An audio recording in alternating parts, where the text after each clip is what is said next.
अस्सलाम वालेकुम वीवर्स आज हम बात करेंगे एक्टोपिक हमल या ऐसा अब नॉर्मल हमल जो बच्चेदानी के अलावा कहीं और नशोनुमा पा जाता है या नमू करता है। अगर किसी में इस तरह का हमल हो तो इसकी क्या सूरत हाल होती है, माँ के लिए ख़तरा ज़्यादा होता है या बच्चे के लिए ज़्यादा ख़तरा होता है।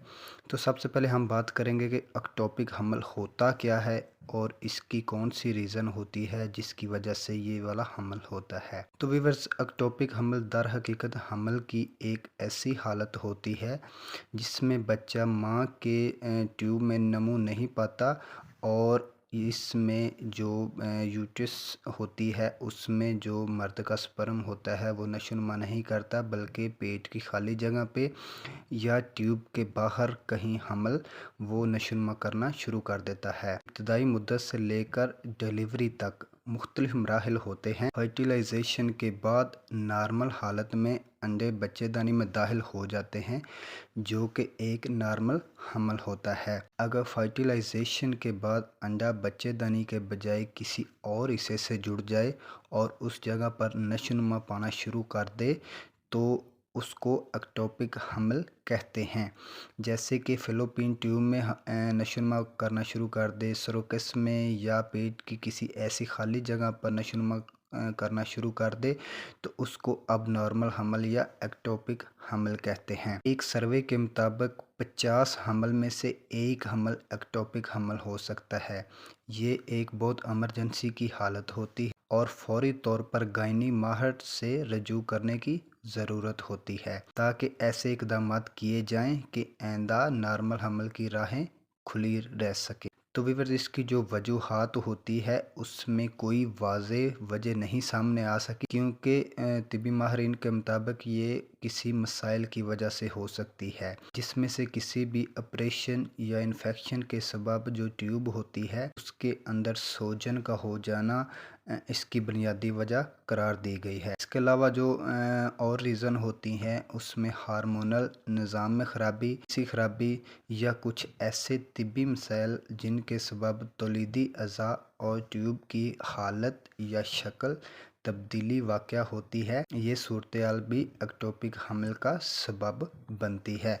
तो वीवर, जो दूसरा हमारा डिस्कस करने वाला है वो है कि एक्टोपिक हमल में बच्चे या माँ के लिए ज़्यादा ख़तरा किसके लिए होता है। तो इस हमल में दर हकीकत माँ के लिए ख़तरा ज़्यादा साबित होता है और इन ख़तरात में इस वक्त मज़ीद इजाफ़ा हो जाता है जबकि माँ के साथ ये मसाइल हों। माँ की उम्र 35 साल या उससे ज़्यादा हो तो इस सूरत में इस एबनॉर्मल हमल में माँ को ज़्यादा ख़तरा दरपेश होता है। इसके अलावा जो दूसरी रीज़न होती है उसमें अगर औरत की इससे पहले कई अबॉर्शन या मिसकैरेज हो चुके हैं या माँ के पेट में बच्चा पहले फौत पा चुका है तो इस सूरत में भी माँ को ज़्यादा ख़तरा होता है। इसके अलावा हमल की दुआओं की सूरत में मुमकिन होता है कि माजी में भी एक्टोपिक हमल हो चुका है या अब नॉर्मल हमल है वो पहले हो चुका है, तो इस सूरत में माँ को ज़्यादा ख़तरा होता है।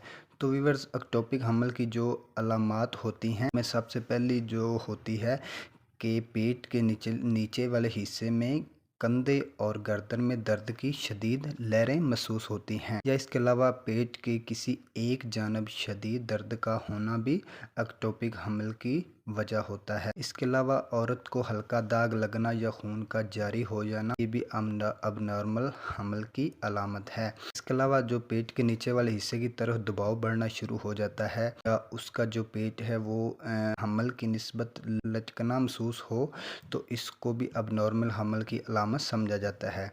इसके अलावा औरत को बहुत ज़्यादा चक्कर आ रहे हों या वो बार बार बेहोश हो रही हो या उसका बीपी कंट्रोल में ना आ रहा हो तो ये भी अब नॉर्मल हमल की अलामत है। अगर इनमें से आप कोई भी अलामत महसूस करते हैं तो आपको फौरी तौर पर किसी अच्छे डॉक्टर से रजू करना चाहिए। तो इसका जो इलाज है, इस तरह हमल माँ के लिए महफूज नहीं होता, जबकि इस हमल में बच्चे की नमू भी मुनासिब अंदाज में नहीं हो सकती। इस वजह से ऐसे हमल में इस हमल को ख़त्म करके माँ की जान बचाई जा सकती है। क्या एक्टोपिक हमल के बाद नॉर्मल हमल ठहर सकता है?